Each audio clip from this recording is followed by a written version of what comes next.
A very warm greetings to one and all present here. Dear children, today we are going to learn about a topic, the name of which is force and pressure. So in day-to-day life, dear children, when we go out to some complex or shopping mall, what you have seen there on the doors? On the doors you have seen it is written push or somewhere it is written pull. So what is the general meaning of these two words, push and pull? Push and pull generally refers to force, or if we say we are applying force, so the meaning of force is push and pull. So dear children, push means you are applying a force away from yourself, and when you say pull, you apply a force towards yourself. You pull something towards yourself. So in general, if we want to discuss force in real life, we use the two words, push and pull. If we want to extend the definition, what else we can say? We can say that a force is an external cause which changes or tries to change the shape of the body, the state of the body. State refers to the state of rest or the state of motion. Size of the body, direction of motion of the body, the speed of the body. But force cannot change a single factor. This is known as the mass of the body. Force cannot change the mass of the body. So dear children, let us get started with the topic force and pressure. So here we will deal with force. As I explained earlier, force is either a push or a pull. Or we can say it is an external agent that tries to change or changes the state of the body, or you can say object, right? It can change the shape and size, direction of motion,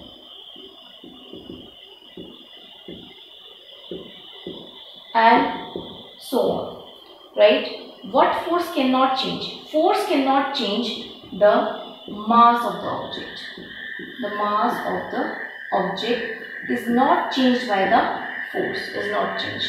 Now we will discuss about the units of the force, right? First of all, let us discuss about the SI unit. SI means Standard International System of Units.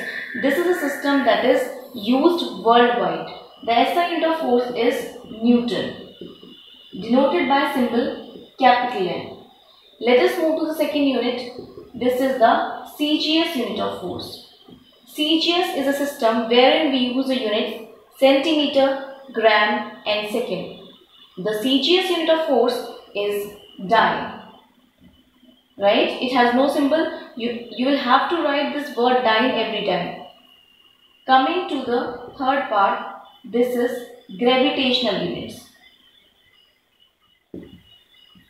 Gravitational unit is the unit which we define as the force exerted by the gravity. For example, if you keep anything in air, you put it down, gravity is going to attract each and every object on the earth towards itself. So that is why we describe the gravitational units. The gravitational unit of force is kgf, or you can say gf. kgf, kilogram force. gf refers to gram force. Now let us discuss the relationship between the gravitational units and the SI unit. If I talk about the gravitational unit, it is kgf. 1 kgf of gravitational unit is always equal to 9.8 Newton. If you round off, you will get an approximate value of 10 Newtons. So I believe I am clear with this part up to here. So let us study more in this chapter. In this chapter, dear children, we will study more about the turning effect. Turning effect of force, right? We will be studying about the turning effect of force. What we have to study here? We will take an object which is not free to move, right? We will take an object which is not free to move. right? That means I am taking a rigid object which is not free to move. Actually, what is being provided in this condition? In this condition, the object is having a pivot. Okay, pivot is a point in the object about which the object rotates, right? About which the object or the body moves or rotates, right? So we can take simply an example of a CD. CD is a compact disc. I believe you all have seen it. So what happens? You are having a round compact disc. In between you are provided with a hole. So this hole in between we can call it as a pivot, right? You will insert some object right here which will act as axle. This axle will provide you axis of rotation, right? And now when you apply some force on this object that we have taken here is compact disc CD. So what you will observe? The CD will start rotating, revolving up around this axis of rotation which is about the pivotal point, right? So this is called the turning effect of force. Now let us move to the next part wherein we will study the factors on which turning effect depends. Factors on which turning effect depends. First of all, the turning effects depends on the magnitude of force. Magnitude of force applied. That means how much force you are applying to rotate this compact disc, that amount of force. For example, if I am saying I am applying 12 Newton of force. So this here 12 refers to the magnitude and this Newton is the unit. And complete part we will call it measurement. A measurement has two parts, the magnitude and the unit. Coming on to the second factor on which the turning effect depends is the distance from axis of rotation. Distance from axis of rotation. So see, what is the distance from axis of rotation? If let us say you apply the force at this point A, right? So the distance of this point from axis of rotation, let us assume this as R. Okay, so this R is what we are talking about here, right? So the factors that on which turning effect depends are the two factors. First is the magnitude of force applied. Second is the distance from the axis of rotation. Now these are the two factors. Dear children, when we study the turning effect, this is a physical phenomenon. Physical phenomenon means when you have a pivotal point, when you have a rigid body which is not free to move. So there in these cases you can easily observe this turning effect phenomenon, right? But when you want to measure the same thing mathematically, so we have another topic, the name of which is moment of force, right? The name of which is moment of force. Moment of force. So dear children, what is moment of force? Moment of force is nothing but the mathematical representation of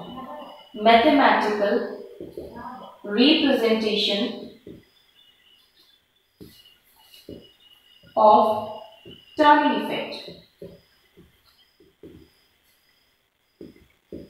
right? That is what I can say, that if I want to measure the turning effect, what would I be doing? If I want to measure the turning effect, I would be finding out the moment of force.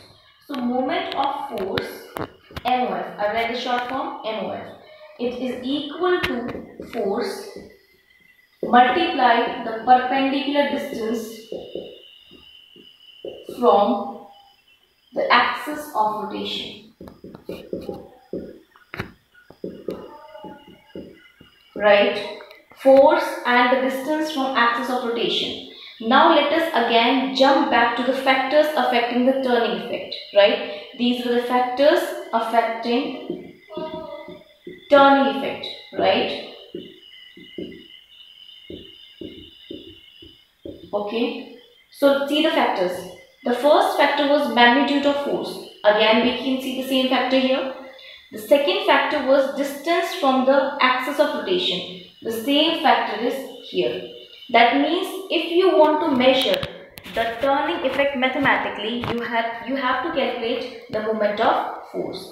Now again, let us move towards the units of it. If we want to calculate the unit of moment of force, so let us look at the formula. Moment of force, it depends on force multiply perpendicular distance. Force has a unit Newton, right? Multiply distance as a unit meter, right? So the SI unit of moment of force, it becomes Newton meter, right? It becomes Newton meter. Let us now go towards the CGS unit, okay? CGS unit of MOF, moment of force. Instead of Newton, dear children, will write dynes, right? And meter will become centimeter. Because this is system CGS, centimeter, gram, second. So instead of meter, we are going to use centimeter, and the CGS unit of force is dyne. Let us move to the third one, gravitational unit. Gravitational unit of MOF. So it will be what? We have done earlier. Gravitational unit of force is kgf.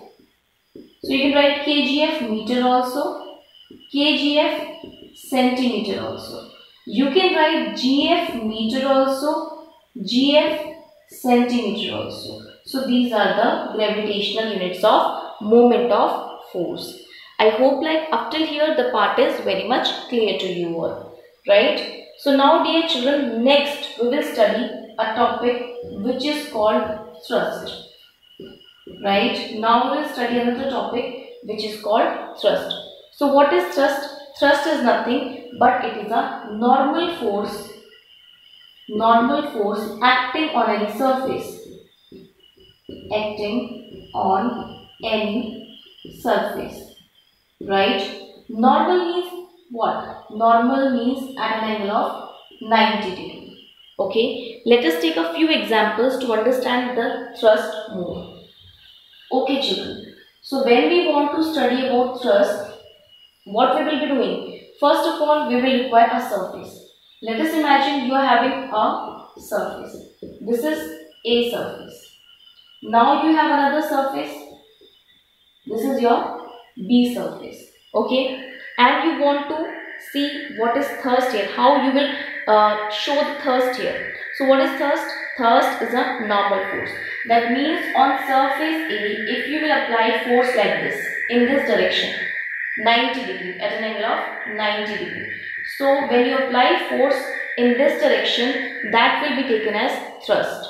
And in this case, when the surface is tilted, or I will say inclined, so again you will have to draw an angle of 90 degree, which is going to give you the direction of force. So what is this thrust? Thrust is nothing beta. It is just a normal force, or you can say perpendicular force, right? Coming to the SI unit of it. Okay, as I say, what is it? It is a force. So unit will also remain same. It will be Newton.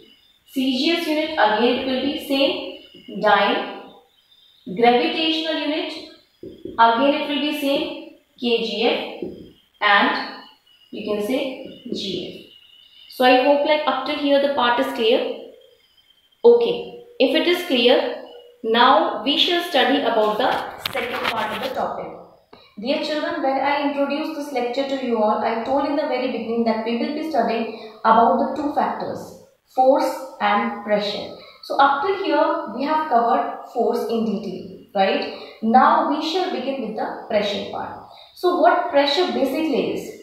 Imagine you are standing on a platform, right? And your colleague is also standing on the same platform, which is more massive, who is more massive than you.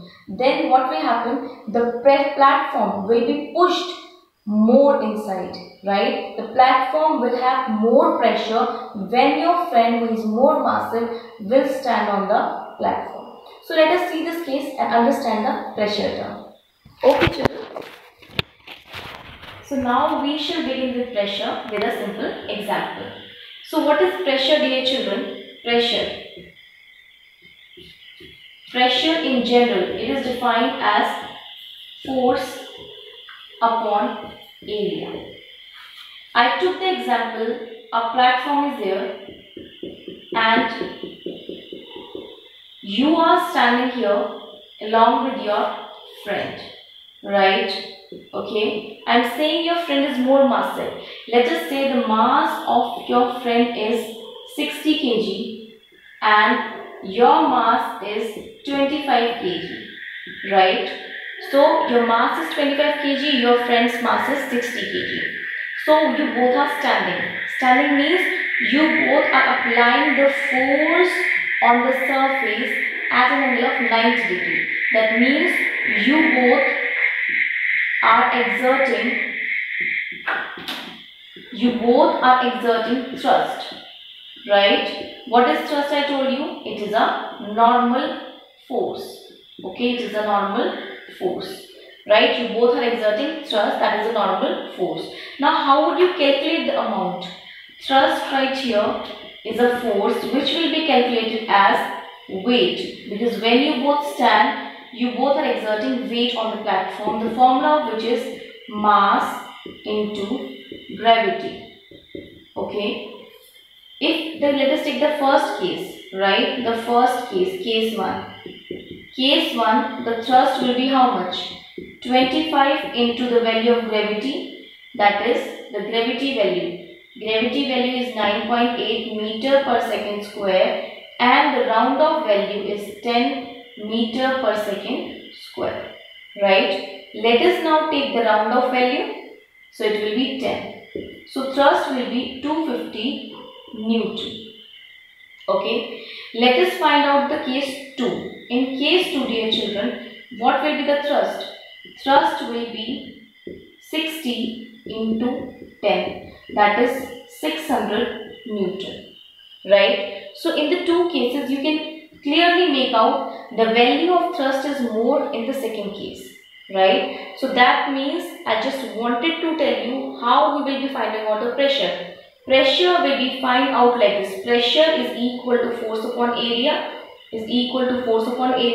and if it is a normal force, in the case of normal force, this formula will change, right? This formula will become thrust upon area, right? From this formula, dear children, we can make out two conclusions.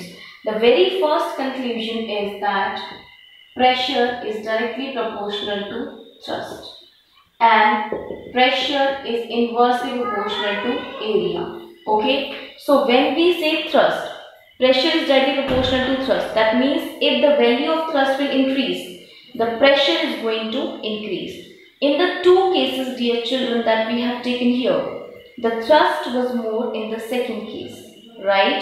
Thrust was more in the second case. So here if the thrust was more, that means pressure exerted is more in the second case. That means your massive friend is going to exert more pressure on this platform, right? I believe from here the very first parameter, that is pressure is directly proportional to thrust, is very much clear. More will be thrust, more will be the pressure, right? Now let us discuss the case wherein I will speak like area and pressure relation.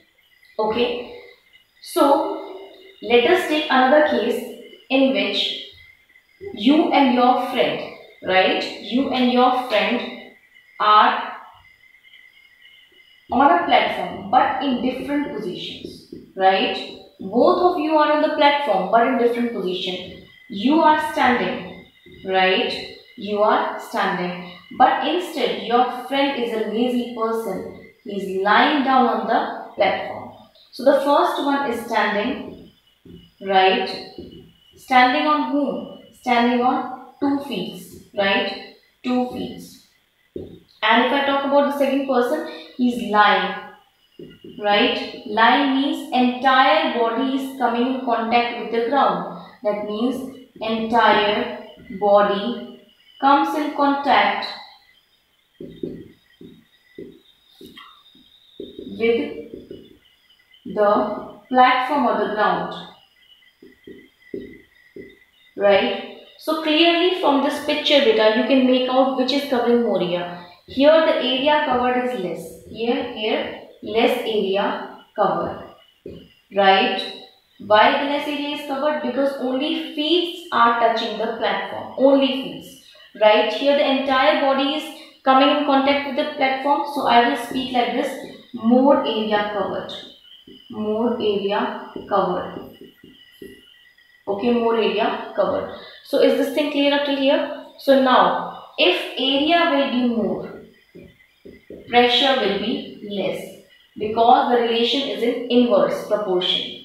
That means if area is more, the pressure applied on the surface will be less. Wherein if area is less, right, pressure applied on the surface will become more. I believe from here it is clear to everybody, right? Okay, now let us move to the second part of it. Now we shall study the second part of the pressure. We will discuss about the liquid pressure, right? Before discussing the liquid pressure, I would like to introduce one term to you all. The one term that I would like to introduce to you all is fluids. So what are fluids?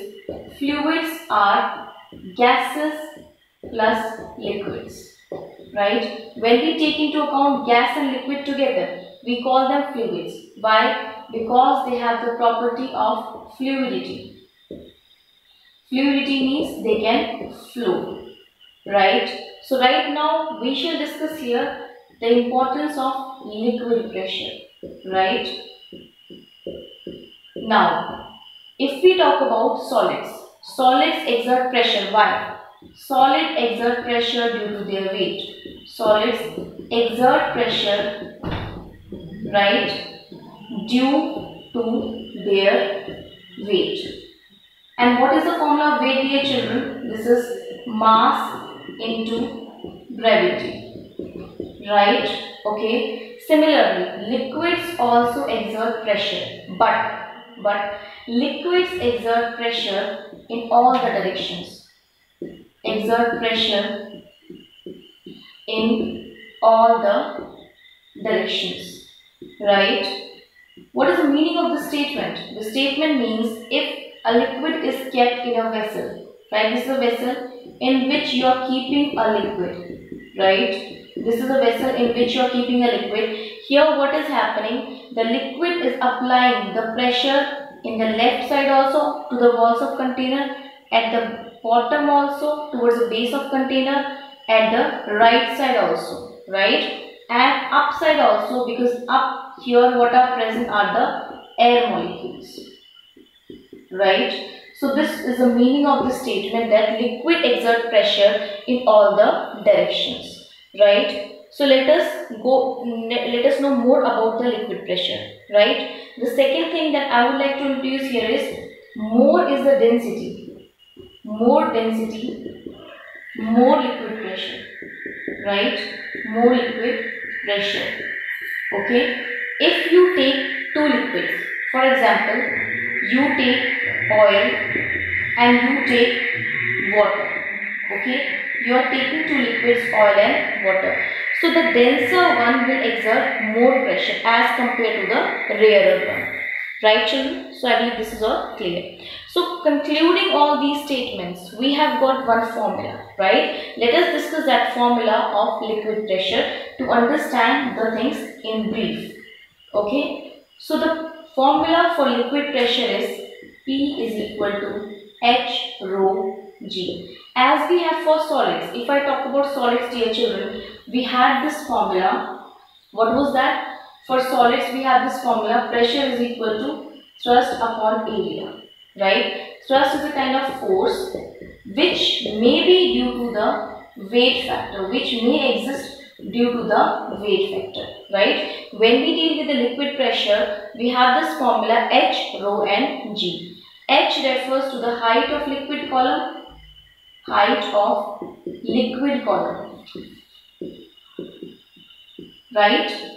More the height, more will be pressure, right? So pressure is directly proportional to the height of liquid column. More the height of liquid column, more will be the pressure due to the liquid. Second factor is this rho. Rho refers to the density of the liquid. Rho refers to the density of the liquid, right? More denser the liquid, more will be the liquid pressure, right? The third factor is the gravity. The value of gravity is 9.8 meter per second square, or the round of value is 10 meter per second square, right? So this was all about the liquid pressure.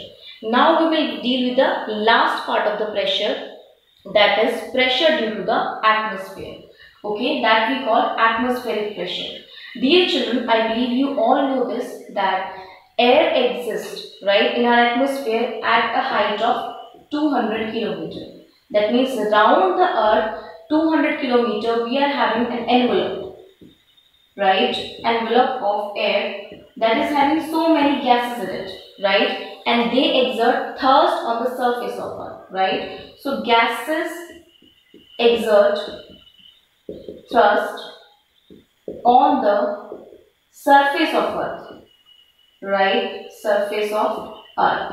So when, let us imagine this is the earth surface, right, this is the earth surface, this is earth surface, right children. So if here some gas is exerting some thrust, right, on particular area, so this is termed as atmospheric pressure. We will call it atmospheric pressure, right, we will call it atmospheric pressure. 1 atm, that means the measurement, 1 atm is defined as 10 to the power 5 pascals. The exact value is 1.013 into 10 to the power 5 pascals, right, this is the exact value. Now the last covering of this chapter, let us take the last covering, that is unit of pressure, right, units of pressure. As we have done previously, we will do SI unit, CGS and the other unit. So the units of pressure. So first let us deal with the SI unit, right. We have the formula, pressure is equal to thrust upon area. So as per that, thrust is force, it is Newton, upon area is meter square. So the SI unit of pressure becomes Newton for the thrust and meter square for the area, Newton per meter square, right. This is also equal to Pascal, because the term pressure was defined to the world and to everybody by the scientist Pascal. So to honor him, we said the SI unit of pressure will be Pascal. So from here we can make up one conclusion, 1 Pascal is equal to 1 Newton upon 1 meter square, right. Coming to the CGS unit, we can write it dyne per centimeter square. Coming to the gravitational unit, we can write kgf per meter square, kgf per centimeter square, gf per meter square, gf per centimeter square. So this was a brief video about the two topics, force and pressure. I hope like you all children enjoyed this video. It was informational. You liked this video. So thank you. Take care. We'll meet in next session.